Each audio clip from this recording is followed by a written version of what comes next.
Արդյոք նման քննարկում կազմակերպելով դուք չեք լեգիտիմացնում իշխանության այս քայլը բարեփոխումների։ Ոչ, մենք բովանդական քննարկման մեջ չենք մտնում, մենք ընդհանրապես մեր դիրքորոշումն ենք եւս մեկ անգամ արտահայտում, հնարավորություն ենք տալիս մեր քաղաքական դաշտի գործընկերներին եւս իրենց դիրքորոշումը հայտնել, քանի որ սահմանադրական փոփոխությունները ոչ այդքան իրավական գործընթաց է, որքան քաղաքական։ Երկրորդ, մենք ոչ թե դեմ ենք բարեփոխումներին, այլ մենք դեմ ենք չարափոխումներին։ Մեր իշխանությունները հայտնի են ամենալավ գաղափարը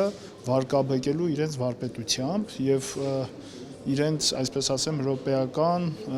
փոփոխության մեկ նախադասության մեջ մեկ ստորակետ այս կողմ դնելով ամբողջ այսպես ասեմ լուծումները փչացնելու եւ իրենց ցանկացածը առաջ տանելու վարպետությամբ, ուստի եւ մենք դրան ենք դեմ։ Մենք ինչպես եղել, այնպես էլ մնում ենք որպես պարլամենտական կառավարման համակարգի կողմնակիցներ։ Մենք այս պահին պաշտպանում ենք պարլամենտական կառավարման համակարգը, որտեղ այս իշխանությունների այսպես ասեմ, պարագայում մենք ունենալու ենք մի իրավիճակ, երբ նաև պարլամենտական համակարգն է վարկաբեկվելու գաղափարը որպես այդպեսին, ինչպես նախորդ իշխանությունների ժամանակ նախորդ իշխանությունների ժամանակ նախագահականը վարկաբեկվեց կիսանախ, հիմա էլ նաև խորհրդարանականն է վարկաբեկվելու, ուստի մենք դրան ենք դեմ, այս իշխանությունները բնականաբար ամբողջական որևէ բարեփոխում չեն արել, եթե ցույց տաք մի օրինակ, որտեղ ամբողջական բարեփոխումն է արվել, ես միանշանակ կընդունեմ իմ սխալ լինելը, բայց չկա այդպիսի մի օրինակ։ Իրենք ընդամենը մի փոքր փոփոխության ենթարկելով տվյալ համակարգը ծառայեցնելու են իրենց։ Ես չեմ ուզում, որ պարլամենտական համակարգը եւս վարկաբեկվի։ Մարտիրոսյան, ամեն դեպքում փոփոխությունների հայեցակարգը պատրաստ է եւ ակնառու են այն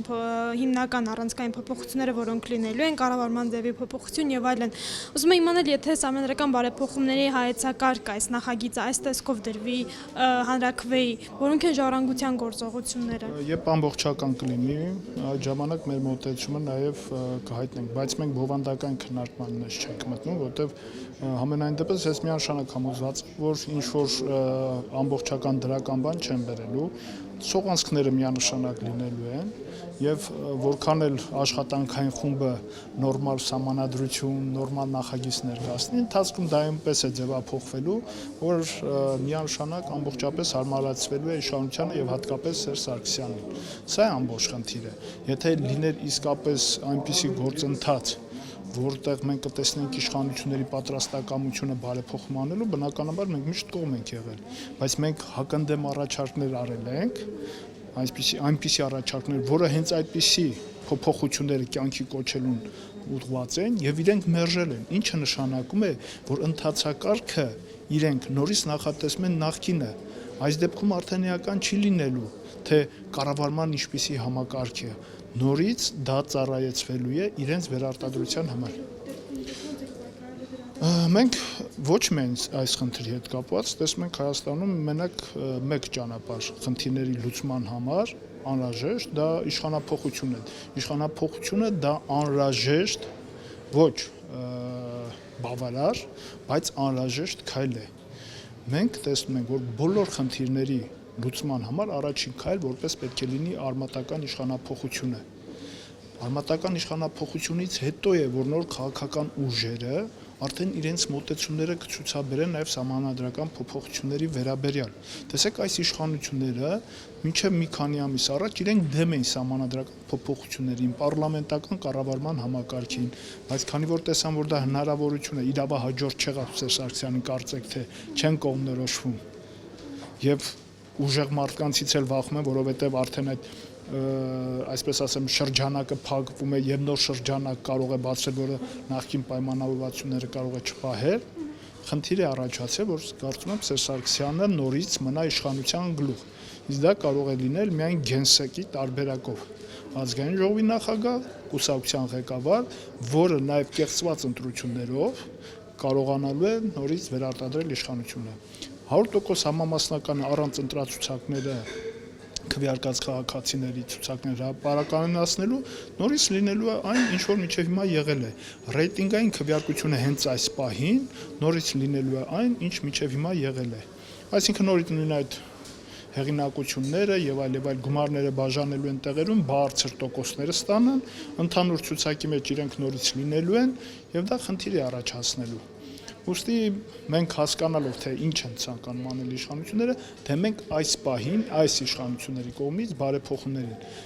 բարեփոխումներ կոչվածին։ Մենք ոչ թե դեմ ենք կառավարման համակարգին պարլամենտական, այլ այն գործընթացին, որը իշխանություններն անում են, վերարտադրության գործընթացին։ Այսօր Արման Մուսինյանը մամուլի ասուլիսում հայտարարել է, որ քարոզիակ առաջիկայում պատրաստվում է պահանջել ոստիկանապետի հրաժարականը։ Ուզում եմ իմանալ ինչու է առաջ եկել այդ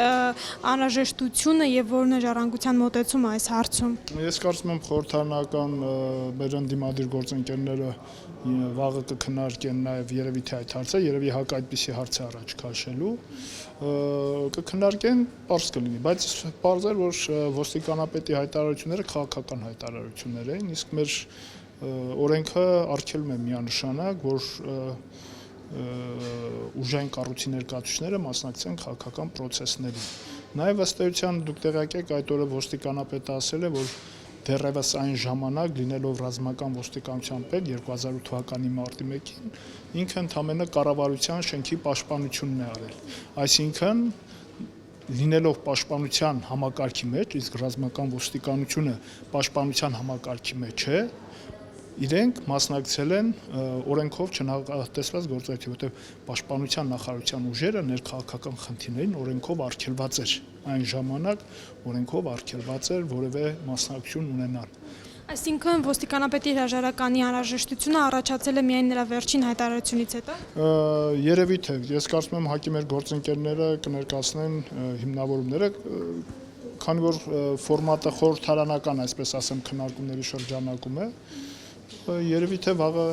մեր գործընկերները Հայ ազգային կոնգրեսից կներկայացնեն իրենց մոտեցումը այդ հարցին։